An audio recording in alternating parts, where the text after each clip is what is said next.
Di sini berarti siapapun yang beramal-amal soleh di bulan Dzulhijjah sebanding pahalanya dengan orang mati syahid. Andai kata nih, ibu baca Quran, ya kan, walaupun hanya 1 juz, maka sama dengan pahalanya dengan orang mati syahid. Ya, kemudian ibu keluar berzikir, dan sepanjang jalan ibu berzikir, maka itu sama dengan orang mati syahid. Kemudian birrul walidain, pokoknya amal apa saja sebutkan. Ya, kalau dilakukan di 10 awal bulan Dzulhijjah berarti sama dengan orang yang mati syahid. Dan ini kan pahalanya besar karena orang mati syahid itu nggak semua bisa, perlu keberanian gitu ya. Perlu, karena kalau orang nggak berani, jangankan perang, dengar petasan aja udah takut gitu ya. Artinya bahwa ini orang mati syahid ini bukan amalan biasa karena nggak semua orang bisa. Makanya kita tidak disuruh berperang, kita tidak disuruh untuk mati di medan perang. Cukup kita melakukan amal soleh di 10 awal bulan Dzulhijjah itu pahalanya sama gitu kata Nabi. Dan ini rahmat dari Allah Subhanahu wa taala, kasih sayang dari Allah kepada umat Islam, diberikan amalan-amalan kecil tetapi pahalanya besar. Ya, berbeda dengan umat-umat dulu, satu amalan satu pahala. Kalau umat Islam ini terkadang satu amalan berlipat ganda pahalanya. Ya. Jadi yang pertama berpuasa. Kalau bisa berpuasa tanggal 1 sampai tanggal 9. Kalau tidak bisa, maka ambil puasa-puasa yang memang sudah warid. Seperti umpamanya bertepatan dengan Senin Kemis. Ya. Atau puasa Daud.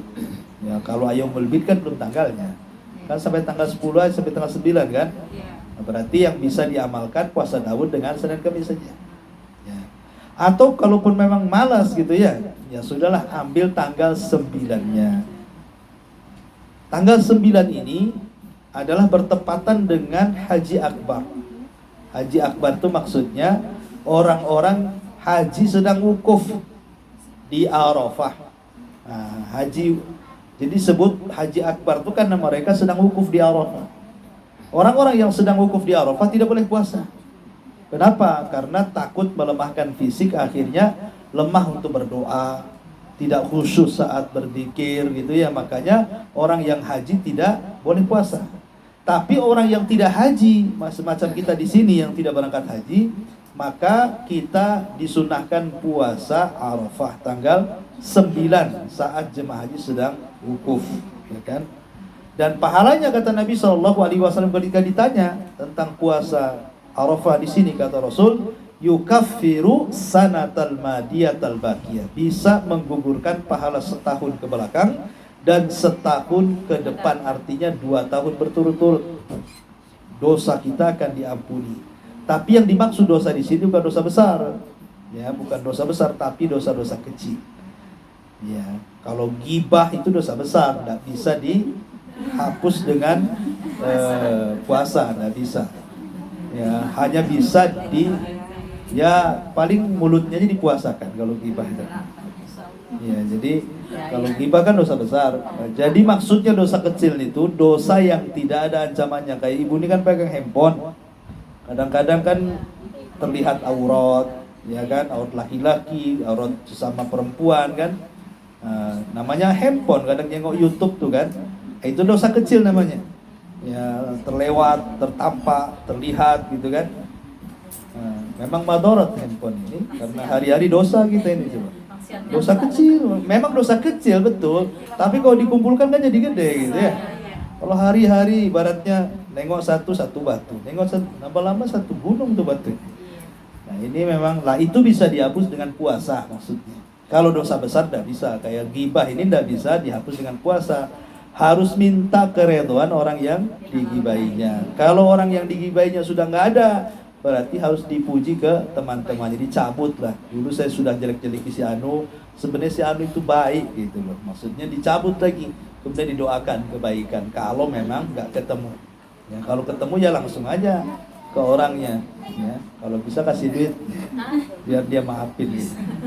Baik, ini yang pertama. Yang pertama puasa. Yang kedua kata para ulama ini kita ambil amalan-amalan terbesar saja ya. Puasa itu yang paling penting 10 awal bulan Dzulhijjah itu. Yang kedua 10 awal Dzulhijjah yang paling besar ya tentu adalah kurban, ya kan? Bagi yang mampu. Kurban itu bagi yang mampu. Dan kurban sendiri adalah ibadah harta terbaik. Ya, makanya kenapa Allah sebut satu nafas antara perintah sholat dengan perintah kurban. Allah mengatakan fasolli li rabbika wanhar. Kul innas sholati wa nusuki. Jadi selalu dalam Quran itu disebut satu nafas sholat kurban. Ada apa kan itu ya? Makanya Ibnu Taimiyah rahimahullah taala ketika memberikan catatan kepada ayat kenapa Allah sebut selalu satu nafas antara perintah sholat dengan kurban, karena kalau bicara tentang ibadah badan tidak ada yang lebih istimewa dibandingkan sholat. Tapi kalau ibadah harta tidak ada yang lebih istimewa dibandingkan kurban pada waktunya. Artinya ibadah kurban itu ibadah yang istimewa, ditinjau dari ibadah harta, gitu ya. Makanya karena ini ibadah harta terbaik, jadi seandainya begini, kalau seandainya 10 awal Dzulhijjah nih, ibu punya uang 5 juta, ya kan? 5 juta ini bingung nih, masjid belum jadi, anak yatim belum disumbang, fakir miskin belum juga, gitu ya. Kemudian kurban juga, milih yang mana, gitu kan? Nah, maka milih kurban lebih baik, itu maksudnya. Karena kalau sudah 10 awal Dzulhijjah itu tidak ada ibadah harta yang lebih baik dibandingkan kurban. Memang semua butuh, anak yatim butuh, orang miskin butuh, bangunan pondok, pesantren, masjid, semua butuh. Tetapi karena ada yang lebih istimewa pada 10 awal Dzulhijjah adalah ibadah kurban, maka semua kesampingkan. Semua arahkan ke kurban, gitu maksudnya ya. Nah, maka arahkan ke kurban karena ibadah yang paling baik secara harta adalah ibadah kurban pada waktunya. Lain kalau setelah selesai Idul Adha atau selesai hari Tasyrik, ya lain lagi. Kalau mau korban ya nunggu tahun depan lagi lah, ya gitu. Intinya bahwa ibadah yang paling mantap adalah kurban. Ya, masalahnya di Batam ini mau korban susah karena kambing juga susah. Udah datang belum? Kosong. Iya kosong. Nah, paling sapi ya. Nah, kalau sapi tak mampu. Sapi terbatas. Ya sudah, ditabung saja. Tapi kalau memang kondisi seperti ini mungkin ya bisa juga lah, kalau di kampung banyak kambing ya kirim aja ke kampung Beitnya. Dialihkan. Kalau memang di Batam tidak bisa, kok di kampung banyak, udah korban di kampung saja. Ya malah lebih. Jadi korbannya itu ndak ditunda sampai tahun depan karena usia kita kan tak tahu juga, gitu. Intinya kalau bisa korban. Nanti kalau di kampung udah selesai ya kirim aja kepala yang ke sini gitu. Kalau bisa. Intinya ya kalau masih bisa diusahakan kurban ya korban. Kalau di kampung kan bisa juga kan. Baik. Nah, saya kira kalau fikih kurban panjang lebar. Kemudian juga ibadah yang paling istimewa selain ibadah kurban adalah ibadah haji. Ya, haji ini tentu bagi yang mampu. Makanya kalau sudah bulan Dzulhijjah itu biasanya diistilahkan bulan haji, gitu ya. Orang bukan menyebut bulan Dzulhijjah, disebutnya bulan haji. Karena memang ibadah tertinggi di bulan Dzulhijjah itu ibadah haji bagi yang mampu. Ya, kenapa sholat kok? Kalau haji kan bahasanya ini stata'ta ilaihi sabil. Dan kewajiban kamu melaksanakan haji sesuai dengan kemampuan. Tapi tidak dikatakan kepada sholat sesuai kemampuan, tidak dikatakan kepada puasa, tidak dikatakan kepada zakat, tapi kepada haji ini stata'ta ilaihi sabil, kalau engkau mampu. Nah, gitu. Nah, sholat tidak dikatakan kalau engkau mampu, puasa juga tidak dikatakan kalau engkau mampu, ataupun zakat juga demikian. Tapi haji kok dikatakan kalau engkau mampu? Ya karena haji itu kumpulan dua ibadah, satu ibadah badan, satu ibadah harta. Ya, kalau sholat kan ibadah badan saja, puasa ibadah badan saja, zakat ibadah harta saja. Kalau haji ini gabungan masalahnya. Ya, badan ya iya, harta juga iya. Nah, sehingga karena dua gabungan badan dengan harta ini, kalau tidak menunjang salah satu dari keduanya tidak mungkin. Uang sudah ada, tapi badan setruk tidak bisa. Kan itu. Nah, kemudian badan sudah sehat gitu kan, uang pun tak ada, ya tidak bisa. Paling tinggi ke asrama haji, muter-muter Ka'bah di sana ya kan. Nah, artinya bahwa Nggak bisa, jadi harus dua-duanya. Memang badannya sehat, uangnya ada, berangkat dia. Ya, makanya disitulah Allah mengatakan walillahi ala nasi hijjul baita inistata'ta ilaihi sabila, kan kalau engkau mampu di jalan gitu ya. Karena kaitannya dua tadi, badannya oke, uangnya juga gitu ya, baru bisa berangkat gitu ya. Jadi ini ibadah yang paling luar biasa yang terjadi di bulan Dzulhijjah. Kemudian sekarang masalahnya korban tidak bisa, ya kan? Kemudian haji pun tak bisa juga. Nah, puasa tak mampu juga, ya kan? Kira-kira nih orang kayak gini ini ibadahnya apa yang bisa menandingi ibadah haji, ibadah kurban atau puasa? Jadi di zaman Nabi ada orang-orang susah, orang-orang fakir, orang-orang miskin itu datang kepada Nabi. Ya Rasulullah, dhahaba ahlud dusur bil ujur. Rasul, enak kali orang kaya itu ya, mereka bisa membawa pahala dengan kekayaan mereka. Lalu bagaimana kami nih orang-orang susah nih katanya kan? Orang kaya bisa haji, orang kaya bisa kurban, kami lo tidak bisa apa-apa, gitu kan? Enak kali mereka itu. Jadi orang-orang miskin di zaman Rasul cemburu dengan orang-orang kaya di zaman Nabi. Maka Nabi SAW mengatakan, tenang, ada ibadah yang bisa menandingi ibadah itu. Kata Nabi SAW, bukankah setiap ucapan tasbih, takbir, tahlil itu adalah sedekah, gitu ya? Bukankah engkau mengajak kepada kebaikan, mencegah dari kemungkaran, itu juga sedekah? Bukankah engkau melakukan hubungan suami istri juga sedekah, gitu ya? Kemudian sahabat mengatakan, lah bagaimana kok hubungan suami istri dikatakan sedekah? Ya, karena kalau seandainya seseorang suami dia berhubungan dengan istri tetangganya kan berdosa gitu. Artinya kalau dia berhubungan dengan istrinya pasti berpahala di situ ya. Jadi kalau memang tidak bisa haji, tidak bisa kurban, ya banyak ucapan tasbih, tahlil, takbir itu bisa menjangkau ibadah-ibadah mereka. Gitu maksudnya kata Nabi. Nah ini ya kalau seandainya sudah nggak bisa kurban gitu ya, nggak bisa haji, nggak bisa juga mengucapkan tahlil, tahmid, takbir, ya nggak tahu saya itu kan. Ibaratnya itu kan udah paling ringan kan. Masa nggak bisa ngomong aja alhamdulillah, alhamdulillah, masa nggak bisa kan itu. Artinya ini paling rendah, tapi bisa menjangkau gitu, bisa menjangkau mereka. Ya. Atau dengan cara yang lain, umpamanya kata Nabi SAW, siapa yang sholat subuh kemudian tidak beranjak dari tempat duduknya, kemudian dia bertakbir, bertasbih, baca Quran sampai waktu syuruk, kemudian dia sholat 2 rakaat yang disebut dengan rakaatai syuruk, 2 rakaat syuruk, atau sebagian ulama mengatakan duha yang diawalkan, ya kan? Maka itu pahalanya sama dengan haji dan umroh secara sempurna. Kan lumayan itu, ya kan? Kalau memang tidak bisa haji kan bisa seperti itu. Ya, tetapi ingat, ini perbandingan pahala, bukan menggugurkan kewajiban. Ya, bukan berarti udah kaya kok nggak haji lah, hari-hari saya haji gitu kan. Gimana di kamar ngurung diri gitu. Cuman saya nggak mau rias saja katanya kan. Jadi bukan begitu. Artinya bahwa ini hanya perbandingan pahala, bukan bicara tentang pengguguran kewajiban. Artinya kalau punya duit ya tetap dia wajib haji.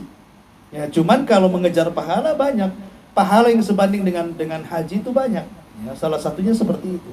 Atau seperti umpamanya seseorang bermajelis dzikir seperti ini juga pahalanya sama dengan haji dalam sebuah riwayat yang dihasankan oleh Syalbani rahimahullahu taala. Artinya banyak sekali lah gitu ya. Walaupun tidak sampai ke sana, cukup dengan berzikir bisa menjangkau pahala orang yang haji. Baik. Adapun secara umum ibadah yang dilakukan di 10 awal bulan Hijjah itu adalah sedekah. Tentu tingkatan setelah puasa sedekah. Ya. Pahala-pahala yang besar itu setelah puasa sedekah. Kemudian biasanya setelah sedekah adalah birrul walidain. Ya, memang tingkatannya seperti itu, ya. Biasanya puasa, sedekah, birrul walidain itu pahala-pahala besar, Pak. Ya, kalau dilakukan di 10 bulan Dzulhijjah. Kemudian juga baca Quran setelahnya, kemudian berzikir dan begitu seterusnya. Istinya banyak sekali pahala-pahala atau amalan-amalan di 10 awal bulan Dzulhijjah secara umum, maka itu adalah pahalanya sama dengan orang yang mati syahid. Taib. Ini berkenaan dengan 10 awal bulan Dzulhijjah. Taib, ada sedikit faedah. Kalau kita melihat sejarah tempo dulu, jadi kenapa 10 awal bulan Dzulhijjah ini sangat istimewa ya. Pertama, kalau ibu baca surah At-Taubah 36. Nanti ibu baca sendirilah. Surat At-Taubah ayat 36. Ya.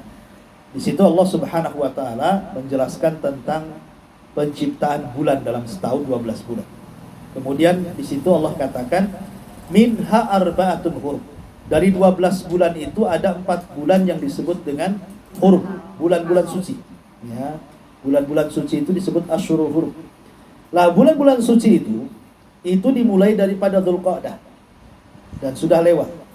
Ya, sebentar lagi udah mau habis Dzulqa'dah ini. Nah, paling 2 hari lagi udah masuk Dzulhijjah. Kemudian Muharram. Ini berturut-turut nih. Ini disebut Asyurul Hurum. Tetapi yang satu terpisah namanya bulan Rajab. Nanti bulan Rajab itu dia bulan terjepit antara Jumadil Akhir dan Sya'ban. Nah, itu tengah-tengahnya Rajab, ya. Tetapi di sini kenapa kemudian dari 4 bulan hurum itu menjadi istimewa justru di bulan Dzulhijjahnya, lebih tepatnya lagi di 10 awal bulan Dzulhijjahnya.